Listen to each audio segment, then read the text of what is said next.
विद्यार्थी मित्रांनो, सह्याद्री ट्युटोरियल्स मध्ये तुमचं स्वागत आहे. दरवर्षी इतिहासाची पुनरावृत्ती होते. आता हे शब्द जरा अवघड वाटले असतील, मला पण बोलताना जरा अवघड गेले, पण म्हणजे काय एका मिनिटात एक्सप्लेन करतो. आपलं चॅनल हे नेहमी अंडररेटेड राहतं, लक्षात घ्या. हो, आपला एक स्लो स्टडी ग्रोथ सुरू असतो. पण फिजिक्सचा जसा पेपर होतो ना, झाला पेपर झाला, की तुम्ही काय करता, की माझं चॅनल जास्तीत जास्त मुलांबरोबर शेअर करता. आणि केमिस्ट्री आणि मॅथ्सला खूप मुलं मला जॉइन होतात, की जी आता झालेली आहेत. गेल्या 4 तासाचं मी बघतोय. गेल्या 3-4 तासात झालेला बदल बघतोय. तुमचे मनापासून धन्यवाद. तरीही नवीन जी मुलं आहेत त्यांना रिक्वेस्ट करतोय, खरोखर इथं तुमचा फायदाच होणार आहे. Zero timepass. व्हिडिओला लाईक, शेअर, सबस्क्राईब करा जर तुम्हाला हा व्हिडिओ आवडला तर. आणि आवडणार याची गॅरंटी आहे. काय करायचंय आपल्याला? डेरिव्हेशन्स घ्यायचे आहेत आणि प्रूव्ह करून दाखवायचं आहे तुम्हाला मला. कोणती गोष्ट? की हे सगळं सोपं आहे. जे परीक्षेत येतंय ते सगळं सोपं येतंय. आणि 4D strategy, definition, diagram, distinguish आणि डेरिव्हेशन्स आपण फिजिक्समध्ये नव्हतो करत, पण केमिस्ट्रीमध्ये करणार आहे. म्हणजे काय होणार आहे, की फिजिक्समध्ये ठीक-ठाक स्कोर आहे, ओके, मान्य आहे आम्हाला. पण केमिस्ट्रीमध्ये आपण टॉपला जायचंय. आणि मॅथ्समध्ये मी तुम्हाला सांगतो पैकीच्या पैकी तुम्ही स्कोर करणार आहे. आणि बोर्डचा बेस असल्याशिवाय सीईटी कसं जमेल? आता मी तुम्हाला सांगतो, की मला काय करायचंय, की डेरिव्हेशन्स घ्यायचे आहेत. WhatsApp ग्रुपबद्दल नंतर सांगेन मी तुम्हाला. आता सुरुवात करायची आहे मला. पहिल्यांदा एक समजून घ्या, की केमिस्ट्रीमध्ये ढिगाने डेरिव्हेशन्स नाहीयेत, बिलकुल नाहीयेत, सोपी आहेत. मग सोप्या प्रश्नापासून सुरुवात करायची आहे मला. सोप्या प्रश्नापासून. मग त्यासाठी मला बेसिक गोष्टी सुद्धा तुम्हाला एक्सप्लेन करायच्या आहेत. आता मी काय करतोय, इथं हा क्यूब घेतलाय बरं का रे बाळांनो, क्यूब. ठीक आहे? त्याची ही एज लेंथ आहे. काय आहे ही? Age length. मग मला सांगा, एज लेंथ आहे ना, मग त्याचं व्हॉल्यूम काय येणार? साइड क्यूब म्हणजे ए क्यूब. सिंपल कळालं तुम्हाला? कळालं? कळालं. ठीक आहे. जर मी मोलार मासला अवोगॅड्रोज नंबरनं डिव्हाईड केलं, की मला जे काय मिळतंय ते असतं मास ऑफ वन एटम. मी तुमचे ना गॅरंटेड सीईटीची तयारी करून घ्यायला लागलो इथं. बोर्ड तर होणारच आहे. पण सीईटी डेरिव्हेशन नुसतं एक आत्ता मारल्यासारखं करायचं नाहीये, लक्षात घ्या. त्याच्यावर बेस सगळं आलं पाहिजे. येऊ दे एमसीक्यू, येऊ दे व्हीएसए, जमलं पाहिजे. बरं हे कळालं? आता काय असतं माहितीये का, की मी तुम्हाला सांगतो. बघा मी ते चार्ट तुम्हाला देणार आहे. सिंपल क्युबिक, बॉडी सेंटर्ड आणि फेस सेंटर्ड. आणि मी इथं चार्टमध्ये काय करतो, इथं लिहितो एन. एन म्हणजे नंबर ऑफ ॲटम. आता सिंपल क्युबिक मध्ये एकच ॲटम असतो बाळांनो, पण बॉडी सेंटर मध्ये 2 पार्टिकल असतात. शब्द बदलला मी. पार्टिकल बोललो मी. Solid state, व्हायलन. चला हे व्हिडिओ बंद करून ते ओपन करा. तुमच्या लक्षात येईल, की किती पार्टिकल असतात. हा प्रश्न 2 वेळा, 3 वेळा सीईटी नाही, बोर्डला एमसीक्यू आलाय. FCC content how many particles? 4 particles. BCC 2 particles आणि क्युबिक मध्ये 1 पार्टिकल असतं. मग मला सांगा, मला जर डेन्सिटी फाइंड आउट करायची असेल, तर मला total mass, okay, spawn volume घेतला पाहिजे. व्हॉल्यूमचा फॉर्म्युला कोण आहे? ए क्यूब. ओके. मासचा फॉर्म्युला काय? मोलार मासला मी अवोगॅड्रोज नंबरने डिव्हाईड करणार. मग ते मला मास कुणाचं मिळणार आहे? 1 एटमचं. माझ्याकडे तसे किती एटम आहेत? एन नंबर ऑफ एटम आहेत. चला की डेन्सिटीचा फॉर्म्युला तयार. हे झालं तुमचं पहिलं डेरिव्हेशन. तुमचं पहिलं डेरिव्हेशन. पण आता ऐका ना, व्यवस्थित लक्ष द्या. मला इथं ना काय पाहिजे माहितीये का? पॅकिंग इफिशियन्सी पाहिजे. मी तुम्हाला सांगतो सिंपल क्युबिकची मी नाही सांगणार, तुम्हाला पाहिजे. जी 68% पॅकिंग इफिशियन्सी. एफसीसी मध्ये 74 आहे. याची 52 पॉइंट किती आहे ते तुम्ही लिहा. हॅकिंग इफिशियन्सी सगळ्यात महत्वाचं कोऑर्डिनेशन नंबर. हे आता मी तुम्हाला सांगतो. कोऑर्डिनेशन नंबर पण चेक करा. एक टेबल आहे आपल्या पुस्तकात. मी अजून एक सांगतो. सिंपल क्युबिक मध्ये असे कॉर्नरला आयटम असतात बरं का. ही त्याची रेडियस आणि ही त्याची रेडियस आहे. मग सिंपल क्युबिक मध्ये फॉर्म्युला असतो A equals to 2R. FCC पहिला घेऊया. एफसीसी मध्ये असतो A इक्वल्स टू 2√2R. आणि बॉडी सेंटर्ड मध्ये R इक्वल्स टू √3/4A. मी तुम्हाला सांगतो काय ते लक्ष द्या. मी अजून डेरिव्हेशन परफेक्ट लिहून दिलेलं नाहीये तुम्हाला. दिलेलं नाहीये. पण मला सांगायचंय काय सांगतो. तुम्हाला परीक्षेत प्रश्न येणार कसा? डेन्सिटीचं डेरिव्हेशन तुम्हाला फाइंड आउट करायचंय. कशाचं डेरिव्हेशन फाइंड आउट करायचंय? डेन्सिटीचं. म्हणजे प्रश्न जसा येतो तसं एकदा वाचून दाखवतो बरं का मी. पहिलं सॉलिड स्टेट आहे ना. एक डेरिव्हेशन आहे फक्त त्याच्यात. एक अख्ख्या धड्यात एक. पण या धड्यामधले डिस्टिंग्विश केलेत तुम्ही. डेफिनेशन्स केलेत तुम्ही. ओके. डिफेक्ट्स केलेत सगळं तुम्ही. काय प्रश्न? प्रश्न कुठे आहे? थांबा 1 मिनिट जरा हळू बघू दे मला. Derive the relationship between molar मास म्हणजे कोण कॅपिटल एम, डेन्सिटी म्हणजे डी आणि युनिट सेल एज लेंथ म्हणजे कोण ए. मग हे डेरिवेशन त्यांनी कसं दिलंय बघा. एक युनिट सेलची डायग्राम ड्रॉ करायची आणि लिहायचं let a equals to the edge length of the unit cell. मग therefore its volume equal to a cube. Equation 1. अरे खूप सोपं आहे केमिस्ट्री डेरिवेशन. व्हॉल्यूम इक्वेशन 1 झालं. Consider a unit cell as shown in the figure. Let a equals to its edge length. पण हे सगळी उत्तरं आपल्या एका व्हिडिओमध्ये तुम्ही कधीच केली असतील जर तुम्ही मला अगोदर फॉलो करत असाल. आणि नवीन असाल तर एक काम करा.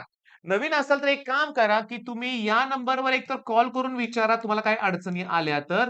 नाहीतर मी तुम्हाला सांगतोय ॲप डाउनलोड करा. सह्याद्री ट्युटोरियल प्ले स्टोरवरून आणि तुमच्याकडे आयफोन असेल तिथेही तुम्ही IRKWR IRKWR हा कोड वापरून आयफोनवर सुद्धा बघू शकता, लॅपटॉप, पीसीवरती बघू शकता. काय करायचंय? ॲप डाउनलोड करायचंय. व्हिजन बॅच त्याच्यातले संघर्ष बॅचचं फोल्डर, संघर्ष बॅच म्हणजे व्हिजनमध्ये संघर्षचं फोल्डर, संघर्षमध्ये केमिस्ट्रीचं फोल्डर आणि केमिस्ट्रीमध्ये पहिलाच व्हिडिओ 49 मिनिटचा ऑल डेरिव्हेशन्स त्यात हे पण घेतलेलंच आहेत प्रश्न. तर मी तुम्हाला सांगतो पहिला डेन्सिटी, पहिला व्हॉल्यूम काढला. वी नो दॅट तुम्ही काय लिहायचं की mass of one atom is given by m upon na. Therefore mass of n atom equal to n multiply करा आणि डेन्सिटीचा बेसिक फॉर्म्युला लिहा मास अपॉन व्हॉल्यूम फिनिश. आणि हे सीईटी साठी त्याचबरोबर आपल्या एमसीक्यू व्हीएस साठी हे एमसीक्यू आणि ह्यात राहिलाय कोऑर्डिनेशन नंबर. कोऑर्डिनेशन नंबर तुम्हाला लिहायचे आहेत 6812 आहे का बघा. 6812 कोऑर्डिनेशन नंबर आहे का ते बघा. ओके. मग चला पहिलं डेरिव्हेशन कुठलं होतं डेन्सिटीचं लक्षात घ्या. आता मी तुम्हाला सांगतो डेफिनेशन मध्ये तुम्ही ही डेफिनेशन केले का सांगा. Molal elevation constant. ओके. मग त्याचबरोबर डेफिनेशन मध्ये तुम्ही ही सुद्धा डेफिनेशन केले का सांगा. Molal depression constant, molal elevation constant, molal depression constant. Okay. सांगतो डेफिनेशन पहिला करून घेतो. ह्याला काय म्हणायचं रे इलेव्हेशन इन बॉइलिंग पॉईंट. मग बघा ना केबी म्हणजे काय इबिलिओस्कोपिक कॉन्स्टंट पण नावाने हा क्रायोस्कोपिक कॉन्स्टंट आहे. मग बघा Ebullioscopic constant is defined as elevation in boiling point produced by 1 molar solution. ह्याची व्हॅल्यू जर 1 असेल तर हे दोघं इक्वल ना. डेफिनेशन कळाली का. Kb can be defined as elevation in boiling point produced by 1 molar solution. सोपं आहे ना डेफिनेशन. बरं. Cryoscopic constant can be defined as depression in freezing point produced by 1 molar solution. पण थांबा की ह्या दोघांचं युनिट पण आलं पाहिजे तुम्हाला. केजी मोल इनव्हर्स असं त्याचं युनिट आहे. केजी मोल इनव्हर्स. पण तुम्ही पी वाय क्यूज बघितले. मी आता हे इरेज नाही करत राहू दे. दोन स्टेपचं derivation. Derive expression between molar mass, derive expression between molar mass and elevation in boiling point. Molar mass आणि कोण सांगा इलेव्हेशन इन बॉइलिंग पॉइंट किंवा derive expression for molar mass असा प्रश्न येतो परीक्षेत. एक सेकंड बाळांनो. हो. Relation between freezing point depression and molar mass, boiling point elevation आणि मोलार मास. मग सांगतो असं लिहायचं. त्या व्हिडिओ डिटेलमध्ये घेतले ना पटपट घ्यायला लागले बरं का मी. Elevation in boiling, it is experimentally found that elevation in boiling point is produced directly proportional to molality. Therefore delta T B आता कॉन्स्टंट घेतला पाहिजे तो के बी. ओके. आता delta T B equals to K B आणि हे कोण आहे molality. आता मोलॅलिटी काय असतं मी तुम्हाला सांगतो. मोलॅलिटी असतं number of moles of solute बघा divide by mass of solvent in K. K G मी फॅक्टर घेणार आहे 1000. मग delta T B that equals to काय येणार आहे के बी. 1000 लिहू का अगोदर जरा. 1000 ठीक आहे केबी. नंबर ऑफ मोल्सचा formula given mass upon molar mass आणि इथं W1. आणि तुम्हाला विचारलं रिलेशन बिटवीन मोलार मास आणि मग M2 आणि डेल्टा टी बी इकडे फिनिश स्टेप आहेत जास्त नाहीये. मग मी तुम्हाला सांगतो आता ह्या पेजवर रिलेशन बिटवीन डेल्टा टीएफ आणि केएफ म्हणलं तर असंच करायचंय. फक्त इथं डेल्टा टीएफ इकडे केएफ असणार आहे. बाकी काय नाही फॉर्म्युला सेम असणार आहे. इथं केएफ असणार आहे. आणि त्याचबरोबर तुम्हाला आज बघा पायव्ही इक्वल्स टू एनआरटी तुम्हाला माहिती आहे. ऑस्मोटिक प्रेशर काय म्हणजे आता रिलेशन बिटवीन मोलार मास आणि ऑस्मोटिक प्रेशर जर असं विचारलं तर इथं नंबर ऑफ मोल्सचा formula given mass upon molar mass टाकायचं झालं. ऑस्मोटिक प्रेशर आणि मोलार मास मध्ये रिलेशन मिळालं. तर मी तुम्हाला होमवर्क काय सांगतोय बघा आपले 5 डेरिव्हेशन झाले तुम्हाला कळालं का. पहिलं कुठलं होतं डेन्सिटी सॉलिड स्टेट मध्ये एकच. नंतर 4 कुठले होते माहितीये का सांगतो 4 कुठले. रिलेशन बिटवीन बघा मी इथं लिहितो बरं का. पहिल्यांदा लिहितोय density n, m, a cube n a हे डेन्सिटीचा फॉर्म्युला आहे. इथे इक्वल टू साइन आहे बरं का बाळांनो. नंतर relation between delta TB, comma delta TF, comma pi, comma P1 not minus P1 upon P1 not and molar mass. 4 derivation झाले हे. आता मी तुम्हाला होमवर्क देतोय. व्हिडिओमध्ये alpha equals to I minus 1 upon N minus 1 करा. derive relation between degree of dissociation and want of factor. हा प्रश्न दी मोस्ट इम्पॉर्टंट आहे. डेरिव्हेशन्स येतात का पेपरमध्ये? तर येतात. आपण एखादा पेपर बघूया, आपण डिस्कशन करूया डेरिव्हेशन्स किती मार्काला येतात का सांगतो. मग सोल्युशनचे सगळे डेरिव्हेशन झाले. अरे इथं 4-5 हा 6वा डेरिव्हेशन आहे. ओके, हे तुम्हाला करायचं मी ॲज अ होमवर्क सांगतोय. मग आता मी तुम्हाला सांगतो, की तुम्हाला एक आयडिया आली का रे, की डेरिव्हेशन्स किती सोपे आहेत बघा ना. आता बघा, negative logarithm to the base 10 of H plus ion concentration is known as pH of the solution. Negative logarithm to the base 10 of OH minus ion concentration is known as pOH of the solution. सांगू का? OH minus iron concentration. मी ऑफलाईनला बघतो मुलं IRON iron लिहितात. Iron आहे तो positive negative iron आहेत हे लक्षात घ्या. बरं. मग तुम्हाला प्रूव्ह काय करायचं की या दोघांची ऍडिशन 14. सांगू का किती सोपं आहे बघा. Ionic product of water is given by ionic product बरं का भावानं बघा. आयोनिक प्रॉडक्ट असतो तो 1 into 10⁻⁻14 असतो. Ionic product of water. Chemistry मध्ये सगळे डेरिव्हेशन छोटे आहेत. फक्त maximum work done. Integrated rate law, Arrhenius. आता नर्सला काय डेरिव्हेशन नाहीच आहे, पण ते विचारतात. आता हे किती सोपं आहे बघा. लॉग इथं मी घेतोय एच प्लस, इथं घेतोय मी OH मायनस आणि इथं लिहितोय लॉग टू द बेस 10 लिहायला पाहिजे बरं का रे बाळांनो. इथं लॉग टू द बेस 10 लिहायचं. किती सोपं आहे. आयोनिक प्रॉडक्ट घेतला आपण. आता दोन्ही बाजूचा लॉग घेतला तर लॉगच्या प्रॉपर्टी वापरूया. मल्टिप्लिकेशन म्हणजे ऍडिशन होणार. Log to the base 10 H plus plus log to the base 10 OH minus that equals to minus 14 log to the base 10 10 म्हणजे log चे दोन रूल वापरले आपण. प्रॉडक्ट असेल तर ऍडिशन होणार. मग सांगा डिवाइड असेल तर मायनस होणार. रेस टू टर्म पुढे येणार आणि लॉग टू द बेस हे सेम असेल तर त्याची व्हॅल्यू 1 येते म्हणजे हे 1 येणार बरं का. तर एक काम करूया. प्रत्येकाचं साइन चेंज करूया. Log to the base 10 H plus log to the base 10 OH minus that equals to 14 बाळानो. याचं प्लसचं मायनस आणि या मायनसचं काय केलं प्लस. काय सांगा काय आहे आयोनिक प्रोडक्ट ऑफ वॉटर. दोन्ही बाजूचं काय घेतला लॉग घेतला आपण आणि लॉगच्या प्रॉपर्टीज वापरल्या. कसं कॉन्फिडन्स आणायचं नाही असं मला काय समजना हे सगळं अवघड वाटायला एक तो फिजिक्सचा पेपर अवघड गेला अरे बस ते फिजिक्स बाजूला ठेवा. हे करा हे करा. बरं निगेटिव्ह लॉगरिथम बेस्ट अरे ही तर पीएच ची डेफिनेशन आहे. ही तर पीओएच ची डेफिनेशन आहे. पण पीओएच च्या डेफिनेशन मध्ये राईटला मायनस आहे लेफ्टला प्लसच आहे ना. झालं की प्रूफ. बरं याचे न्यूमेरिकल्स तुम्ही युट्यूब वरून शोधा मी घेतलेत. मग पीएच प्लस पीओएच माझा फेवरेट क्वेश्चन आहे. Define pH and pOH and obtain relation between them. हे केल्याशिवाय पुढे जायचं नाही. व्हिडिओ पॉज करायचा आणि हे केल्याशिवाय पुढे जायचं नाही. तुम्हाला पीएच ची डेफिनेशन आलीच पाहिजे. पीओएच ची डेफिनेशन आलीच पाहिजे.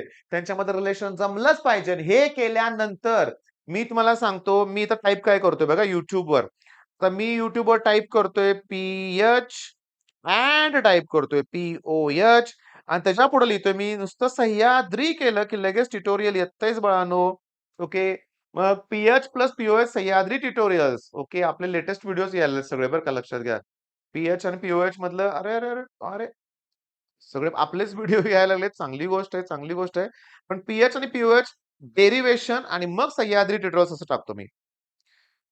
मी तुम्हाला मगाशी व्हिडिओला सुरुवातीलाच काय म्हणलं की फिजिक्सचा पेपर झाला की आपण जातोय फॉर्म मध्ये एकदम लक्षात घ्या. कारण तुमचा सपोर्ट मिळतो रे बाळांनो. ओके. केमिस्ट्री आहे व्हिडिओ आहे. जुना व्हिडिओ आहे 1-2 वर्षापूर्वीचा. पण त्यात मी प्रूफ विथ न्यूमेरिकल सगळं घेतलंय. तुम्ही सर्च करा आहे. ओके. मग हे केलं असेल नक्की तुम्ही. आता अजून एक फेवरेट सांगू का? एक्झामिनरचा फेवरेट क्वेश्चन. एंथाल्पीची डेफिनेशन. हे सगळ्या केल्या का definition? enthalpy of fusion, enthalpy of vaporization, enthalpy of sublimation, enthalpy of atomization, enthalpy of reaction, bond enthalpy or enthalpy of भरपूर आहेत बरं का भावानो. एन्थाल्पीच्या सगळ्या डेफिनेशन्स करा तर थोड्याशा किचकट आहेत. By definition enthalpy is sum of internal energy आणि प्रेशर व्हॉल्यूम एनर्जी. किती सोपं आहे डेफिनेशन बघा की. अरे हेच तर आहे. तुम्हाला समजून लिहायला जमलं पाहिजे. रट्टा मारायचा नाही. बाय डेफिनेशन एन्थाल्पी काय दिसते ते वाचायचं. सम ऑफ यू म्हणजे कोण आहे? इंटरनल एनर्जी आणि पीव्ही म्हणजे कोण? Pressure volume energy. मग enthalpy is sum of app डाउनलोडचे मेसेज काय थांबत नाहीत बरं का लक्षात घ्या. पण थांबा, ॲप परचेसचे पण मेसेज येतात. मग मुलं कुठला कोर्स परचेस करतायत? नवीन मुलांसाठी थोडंसं एका मिनिटात सांगतो. Organic chemistry. Organic chemistry. Nominal त्याची फीज आहे. ऑर्गॅनिक क्लिअर होऊन जाते सगळं त्याच्यात. उद्या आपल्याला तीच स्ट्रॅटेजी सकाळी फॉलो करायची लक्षात घ्या. त्यातला एकूण एक व्हिडिओ मी तुम्हाला सांगतो दी बेस्ट आहे. रिएक्शनची काळजीच मिटली लक्षात घ्या. छान बरं का एकदम छान रिस्पॉन्स तुमचा. बरं मला आता काय करायचंय बघा. असं फॉर्म्युला तयार करायचा H1, U1, P1 आणि V1. चला या इनिशियल कंडिशन्स आहेत म्हणूया आपण. चला मग H1, U1, P1, V1 जर इनिशियल कंडिशन असतील तर फायनल काय येणार सांगा? H2, U2 plus P2, V2. डेल्टाचा अर्थ काय असतो? डिफरन्स. मग डेल्टा H म्हणजे काय येणार? H2 minus H1. अरे 1 लय मोठा काढला मी. H2 minus H1 delta H value. Okay. मग डेल्टा H इक्वल्स टू काय येणार सांगा? H2 ची व्हॅल्यू टाका. U2 प्लस P2 V2 पण आता ही मायनस मुळे दोघांची साइन चेंज होणार. Minus U1 minus P1 V1. मग डेल्टा H इक्वल्स टू मी काय लिहितोय बघा U2 मायनस U1 आणि या दोघातून मी कन्सिडर करतोय की प्रेशर कॉन्स्टंट आहे. लिहायचं बघा मेन्शन करायचं की let P1 equals to P2 equal to P. मग त्या दोघांना मी P कॉमन काढलं तर काय उरलं रे बाळांनो V2 minus V1 V2 minus V1. Okay. छान तुम्ही मला डाउट्स वगैरे पण विचारताय बरं का. मी जमेल तसं तुमच्या कमेंटला व्हॉइस मेसेज करून उत्तर देतोय बरं का. जमेल तसं. हां, छान एक कमेंट आलंय, की सकाळपासून टेन्शनमध्ये होते, पण पेपर छान गेला. मी तुम्हाला सांगू का सकाळपर्यंत टेन्शन होते, पण तुमच्या व्हिडिओने कॉन्फिडन्स येतोय. तुम्ही खूप पॉझिटिव्ह बरं आहे. कॉन्फिडन्स देतोय मी, पण अभ्यास केल्याशिवाय होणार नाही बरं का भावानो. खरं सांगतो, खरोखर अभ्यास केल्याशिवाय होणार नाही. माझं म्हणणं काय आहे बघा लक्षात घ्या, की तुम्ही खरोखर लाईव्ह बघण्यापेक्षा मी तुम्हाला मगाशी काय म्हणलं व्हिडिओ पॉज करून लिहून काढा. सिरियसली तुम्ही 8 तास बघून कसं तुमचा कॉन्फिडन्स वाढणार आहे बाळा? सिरियसली मी मला कुणालाही ब्लेम करायचं नाही. कुणाबद्दल बोलत नाहीये मी. पण तुम्हीच तो ट्रेंड बनवलाय. लोकांना YouTubeवरच्या लोकांना पण लाईव्ह शिवाय ऑप्शन दिसत नाहीये. चॅनल ग्रो करण्यासाठी. होय किंवा मी मागे पडलोय त्याचं कारण लाईव्हच आहे म्हणूया आपण. पण मी नाही मागे पडलो. सगळं छान चाललंय. योग्य वेळेस तर मुलांना जाग येते. योग्य वेळेस तर मुलं पोहोचतात आपल्यापर्यंत. पण मेन पॉइंट काय आहे, की तुम्हाला लिहून काढायचं आहे. एवढं बघितलं आपल्याला कधी कळालंय का सांगा? 10वी पर्यंत आपण प्रॅक्टिस करूनच पुढे आलोय ना. U2 मायनस U1 म्हणजे डेल्टा U का? जर डेल्टा H जर H2 मायनस H1 असेल, तर U2 minus U1 delta U आणि P डेल्टा V. अरे एवढं विचारलंय बऱ्याच वेळा. Delta H equals to delta U plus P delta V. Okay. सांगा आता लक्ष द्या. पण तुम्हाला आयडियल गॅस इक्वेशन माहिती आहे. सांगा सगळ्यांना माहिती आहे पीव्ही इक्वल्स टू एनआरटी.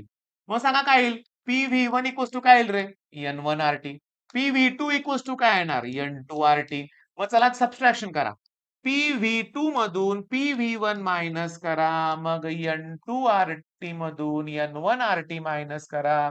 मग यातनं P कॉमन काढा. V2 मायनस V1 यातलं RT कॉमन काढा. N2 मायनस N1 येणार. मिळालं का P डेल्टा V?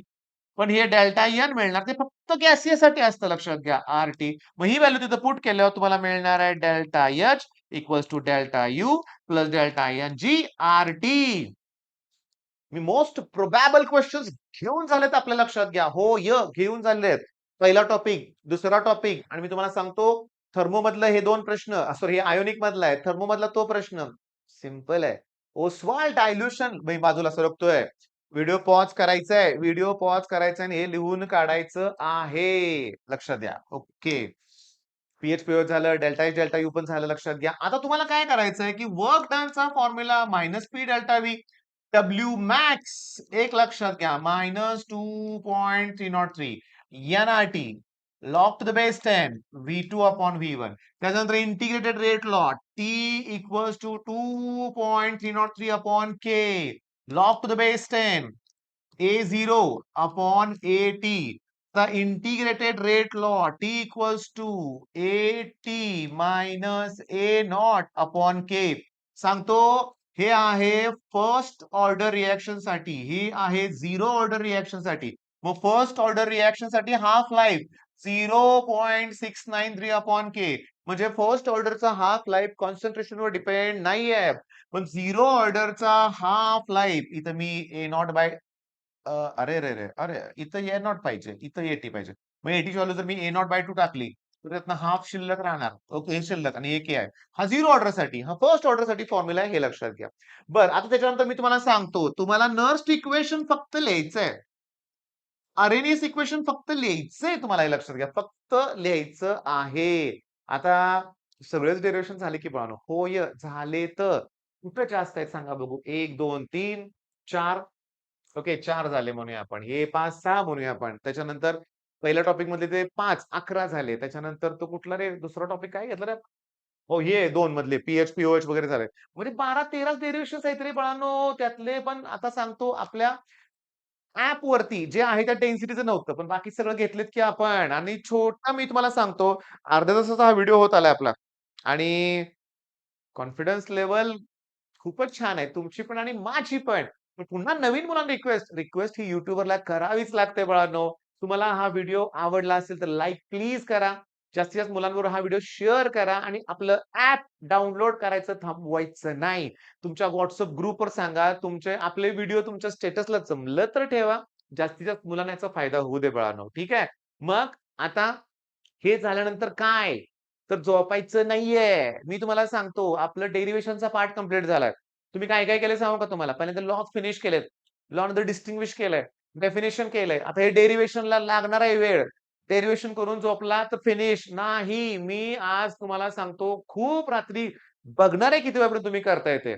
आज मला हे झाल्यानंतर effective atomic number, okay, ligands त्याचं क्लासिफिकेशन. त्याच्यानंतर मॅग्नेटिक मोमेंट रूटमध्ये N into bracket N plus 2.